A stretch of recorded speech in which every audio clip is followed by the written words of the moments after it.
Welcome to The Explainer. You know, we've done some pretty incredible things, right? We've built skyscrapers that literally scrape the clouds. We've even walked on the moon.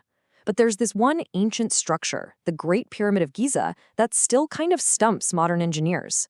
So today, we're going to whip out a modern calculator and try to answer a massive question about this ancient wonder. All right, so let's just jump right in. The big question is, if we had to build the Great Pyramid today, could we even do it? And, what would it cost? Now, your first thought is probably, yeah, of course we could build it. But the reality, well, it's way more staggering than you can probably imagine. We're going to break down the cost, the logistics, the sheer audacity of this thing, piece by enormous piece. First off, let's just try to wrap our heads around the scale here. The Great Pyramid is a 6 million-ton behemoth. I mean, to put that into perspective for you, it weighs 12 times more than the Burj Khalifa, the tallest building on the entire planet. This thing isn't really a building, it's more like an artificial mountain. But here's the biggest showstopper right from the get-go. The real reason we probably couldn't build it today is, well, why would we? Seriously. The ancient Egyptians had this incredibly powerful religious and cultural drive. They were building these massive tombs for their god kings. We don't have that kind of unifying motivation anymore. But hey, for the sake of this explainer, let's just pretend we do. Let's say we've got a reason. So where would you even begin a project this colossal? Okay, so before we can even think about laying a single stone, we have to prep the ground.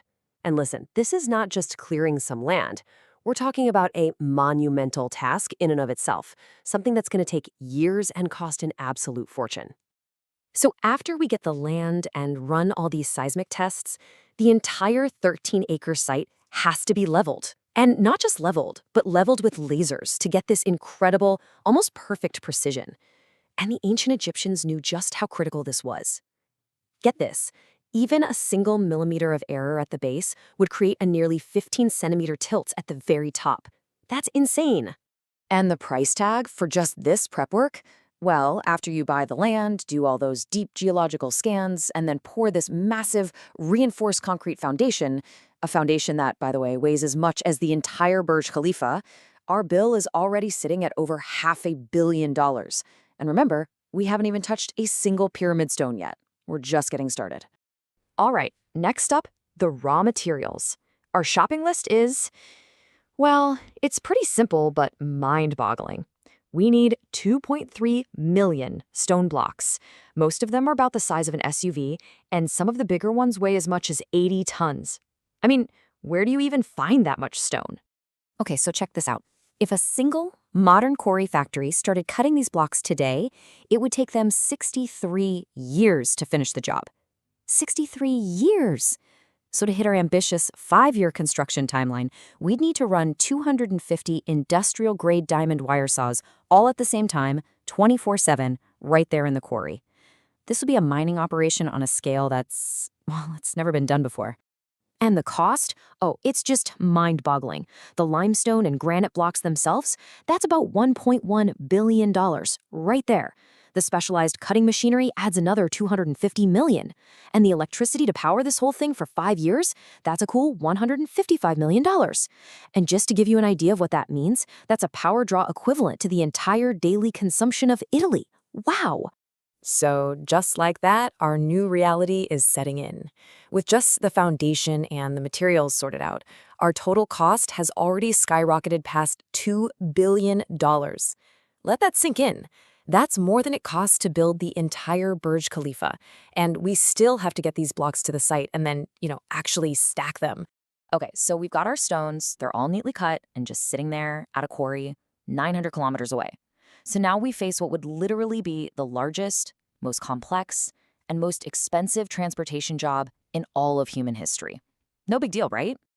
Seriously, just try to picture this. To move 6 million tons of stone, you'd need a constant convoy of 500 heavy-duty trucks, on the road at all times for 5 straight years. Think about it. Every few minutes, day and night, another truck hauling a 30-ton block would have to roll up to the construction site. The logistics are, well, they're an absolute nightmare. And just the fuel, the maintenance, paying the drivers for this massive fleet, that alone would add a conservative $200 million to the bill. So that brings our new running total to 2.25 billion. And hey, that's not even counting stuff like road taxes for all this constant heavy traffic. All right, now we get to what is probably the most dangerous and technically challenging part of this whole thing. Actually stacking millions of these multi-ton blocks all the way up to the height of a 40-story building. You know, the level of precision the ancient Egyptians achieved is just baffling. They fit these massive stones so tightly together that you literally cannot slip a credit card between them. So to even try to replicate that, we would need a custom-built network of the world's largest tower cranes, and these cranes would have to be constantly taken apart and put back together higher and higher as the pyramid itself grows. Renting and operating these specialized cranes, that's going to cost at least $300 million. And then, of course, you've got the human element. A project of this scale would need, at a minimum, 3,000 skilled workers on site. And paying their salaries, their insurance, getting them safety equipment, feeding them, all of that over 5 years adds another $400 million to our bill. So, after a theoretical 8 years of nonstop, intense work, 3 years just for prep and 5 for construction, our structure is almost complete. It's starting to look like the pyramid we all know today. But there's one final, absolutely dazzling and, yeah, very expensive final touch.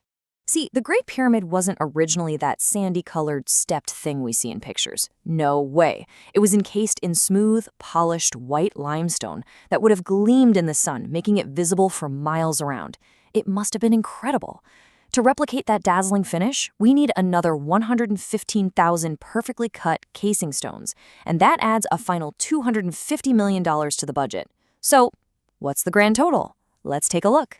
Okay, the final estimated price tag comes in at nearly $3 billion. And honestly, that's probably a conservative estimate. It doesn't even include all the hidden costs, things like road taxes, all the administrative overhead, or the fact that we'd probably have to build a dedicated power plant just to run the quarrying machines. It's just wild. So let's go back to our original question. Could we build it? Technically, yeah, maybe. But would we? Absolutely not. I mean, think about it. In today's world, that same $3 billion investment could get you something like SoFi Stadium or a massive natural gas plant, structures with a clear economic or entertainment purpose. A pyramid today, it would just be a monument with no real modern function, and that makes it an impossibly hard sell. And that really brings us to this powerful final thought from the famed Egyptologist Dr. Zahi Hawass. He said, Egypt didn't build the pyramids built Egypt. And that's the whole point, isn't it? The true value wasn't just the structure itself. It was this massive national project that unified an entire people, that pushed their knowledge of engineering and math forward. It literally forged a civilization in the process.